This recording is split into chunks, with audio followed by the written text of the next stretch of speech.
So you want to start a clothing brand with your heat press at home. In this video, I'm going to go over everything that you need so that way you can get started. I've had my heat press for about 4 years. I used to work at a t-shirt store. So in total, I've been using the heat press for about 6 to 8 years. I will forever and always have a heat press. There is a ton of money to be made. If you have one at home, maybe you already have one and you're using some inspiration. That's why you're watching this video, or you're in the process of buying stuff. I'm gonna give you literally every single detail on everything that you're gonna need, and you know what I'm saying. I'll give you literally everything. So just to make it easy for you, because it is a lot.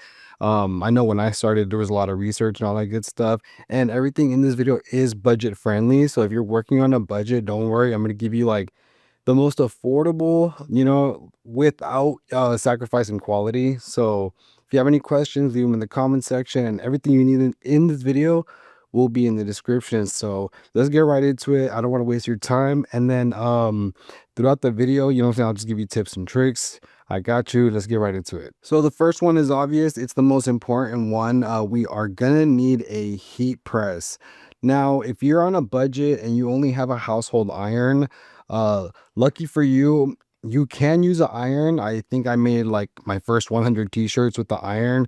It was really time consuming, but if you're like really just on a budget and you really can only buy either a heat press or a vinyl cutter, which I'll go over the vinyl cutter in a second, I would probably just get the vinyl cutter, use your iron, save all the money you make, selling the t-shirts, and the second you can, buy a heat press. But don't let you not having a heat press be the reason why you don't start. If you have an iron, crank the iron up. And I have tutorials helping you apply the vinyl and the transfers and all that good stuff with the iron. But you know what I'm saying? Just do what you got to do. You got this. That's how I started. So in this one, we are using a Fancier Studio 16 by 24. It does have the pull-out drawer.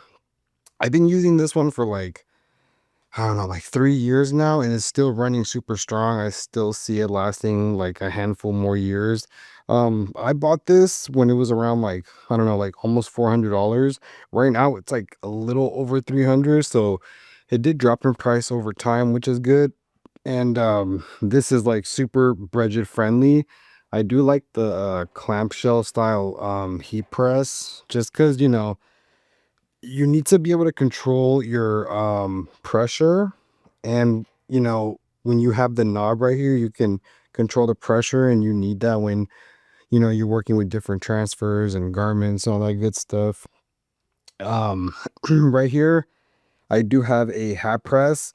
I'm not gonna lie, this one is actually discontinued by Fancier Studio. But I'm gonna link down below other reliable ones.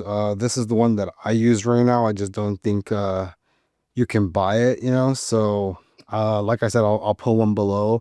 I do make a lot of hats. For example, here's this one. This is a rhinestone hat, and we'll go over the rhinestone stuff in a second also. All right, the next one is a vinyl cutter.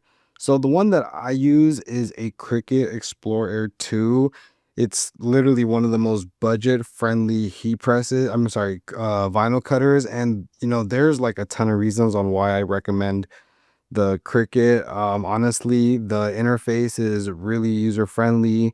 They have free software that comes with the Cricut, that takes a bunch of files for you to be able to make your different designs. Like, for example, this was made by cutting, heat transfer vinyl. That's what we're going to be feeding into the vinyl cutter.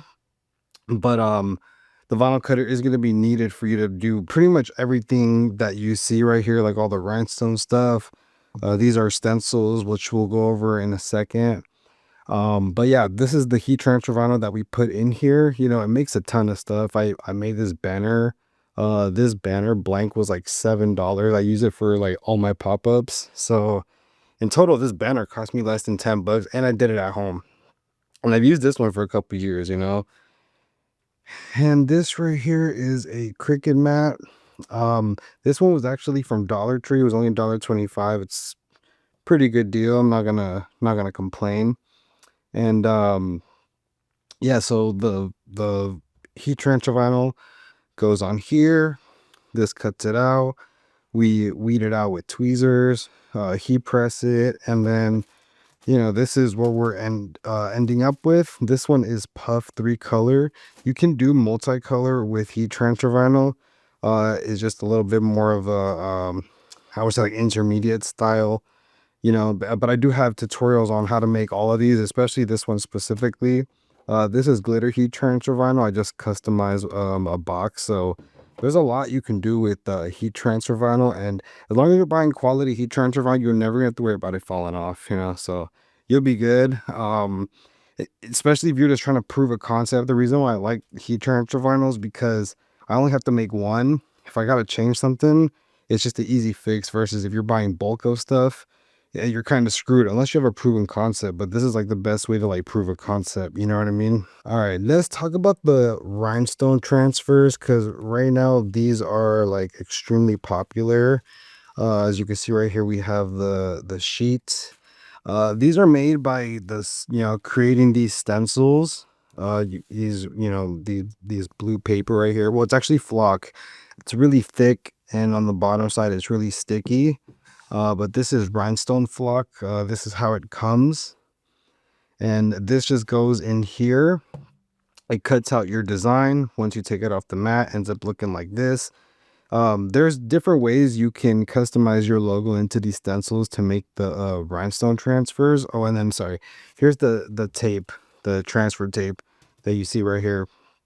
But you can either buy the programs to do yourself, but it's kind of expensive. It's like $1,000.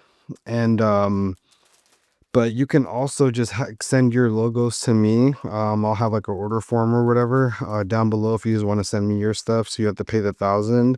Or I also have like rhinestone SVG files that pretty much have the alphabet and all that good stuff. You make your own on the whatever vinyl cutter software. I know it sounds like a lot, but I have tutorials in the description that I created breaking down every single process that you see here.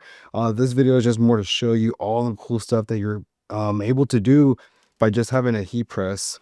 You know what I mean? So these are the hot fix rhinestones that end up going on the stencil. Then you apply the tape, then you just slap it on the heat press. But these right now have been my best money maker. And the fact that I'm able to do it with my Cricut is really insane. Cutting out my own rhinestone transfers and stencils.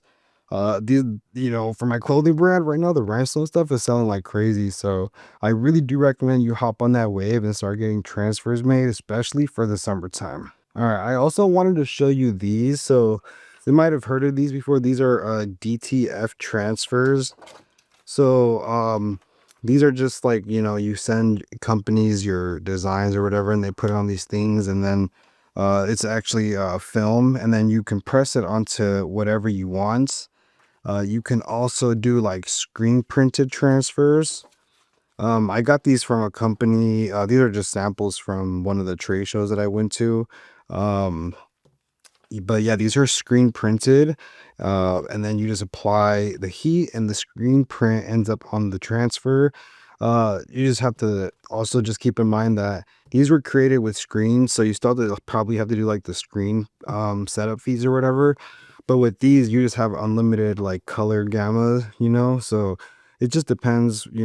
If you have good quality DTF, it does look good. This does look good also. It's just whatever your preference is, you know what I mean? So those are also a possibility as far as having a heat press. So you have like the heat transfer vinyl, the transfers, DTF, screen print, and there's a ton of other stuff too, you know what I mean? Like the list goes on. It's really clutch to have this, so you know what I mean? You get on it, do not sleep. And yeah, that's pretty much all the stuff that you're gonna need to actually start getting, the clothes made.